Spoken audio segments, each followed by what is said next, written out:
देशमा उत्पन्न राजनीतिक तनाव, संसद सञ्चालनमा देखिएको अवरोध, जनजी आन्दोलनको प्रभाव तथा सरकार सञ्चालनमा भएको तानातानबीच नेकपा एमाले अध्यक्ष केपी शर्मा ओलीले समाधानका लागि विस्तृत मार्गचित्र प्रस्तुत गरेका छन्।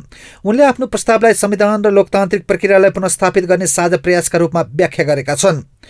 ओलीले हालको गतिरोधबाट मुलुकलाई निकास दिन संविधानको मूल मर्मअनुसार निष्पक्ष र व्यावहारिक रूपमा कदम चाल्न आवश्यक रहेको उल्लेख गर्दै कुल 6 बुँदे योजना अघि सारेको एमाले नेता विष्णु रिजालले सार्वजनिक गरे। ओलीले हालको गतिरोधबाट मुलुकलाई निकास दिन संविधानको मूल मर्म अनुसार निष्पक्ष र व्यावहारिक कदम चाल्न आवश्यक रहेको उल्लेख गर्दै कुल 6 बुँदे योजना अघि सारेको एमाले नेता विष्णु रिजालले सार्वजनिक गरेका छन्।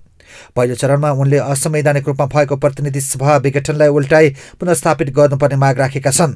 संविधानले कार्यकारी सहितका सबै शक्ति संसद र जनताबाट प्राप्त हुने व्यवस्था राखेको भन्दै संसद विघटनले संविधानको आत्मामा चोट पुगेको उनको तर्क छ।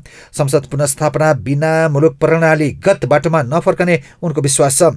दोस्रो बुँदामा ओलीले संविधान संशोधन गर्दै संसद सदस्य नभएको व्यक्तिलाई पनि राष्ट्रिय सहमतिको आधारमा राष्ट्रपतिबाट प्रधानमन्त्री नियुक्त गर्न सक्ने प्रावधान राख्न सुझाव दिएका छन्।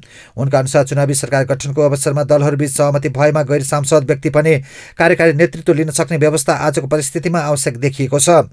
तेस्रो प्रस्तावमा ओलीले आफूलाई प्रधानमन्त्रीबाट हटाइएको जनजी आन्दोलनप्रति सम्मान जनाउँदै वर्तमान तनावलाई थप नफैलिने गरी आफू पुनः प्रधानमन्त्री बन्ने दाबी नगर्ने घोषणा गरेका छन्।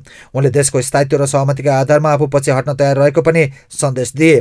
चौथो चरणमा जेनजी समेतको सहभागितामा सर्वदलीय वा सर्वपक्षीय सरकार गठनको परिकल्पना उनको मार्गचित्रमा रहेको छ। राजनीतिक उद्योग धन्दा, अविश्वास र पद प्रतिस्पर्धाको माहौलबीच साझा सरकार नै निकास हुने निष्कर्ष उनीहरूको छ। पाँचौं बुँदामा ओलीले यस्तो सहमतिबाट गठन हुने सरकारलाई केवल निर्वाचनमै केन्द्रित गरिने स्पष्ट गरेका छन्। 3 महिनाभित्र नयाँ चुनाव गराए फागुन 21 गते नै नयाँ प्रतिनिधि सभा निर्वाचन सम्भव रहेको उनीहरूले बताएका छन्। निर्वाचन नै जनआवाजको प्रत्यक्ष निर्णय भएकाले यथाशीघ्र नवादेश लिनुपर्ने धारणा ओलीको छ। अन्तिम बुँदामा उनले यी सबै प्रक्रियालाई सुनिश्चित बनाउन प्रमुख राजनीतिक दलहरूबीच अग्रिम सहमति आवश्यक रहेको उल्लेख गरेका छन्। संविधान र लोकतन्त्रलाई पुनः स्वाभाविक मार्गमा फर्काउन सहमतिको ढोका खुल्ला राख्न उनले सबै दलहरूलाई आग्रह गरेका छन्। ओलीले आफ्ना प्रस्ताव कुनै दल विशेषको जित, हार वा सत्ता समीकरणको लागि नभई स्थिरता, जनविश्वास र संवैधानिक शासन पुनर्स्थापनाका लागि प्रस्तुत गरिएको दावी गरेका छन्। राजनीतिक संवाद, सहमति र चुनाव मार्फत मात्र वर्तमान जटिलतालाई निकास दिन सकिने निष्कर्ष उनीहरूको छ।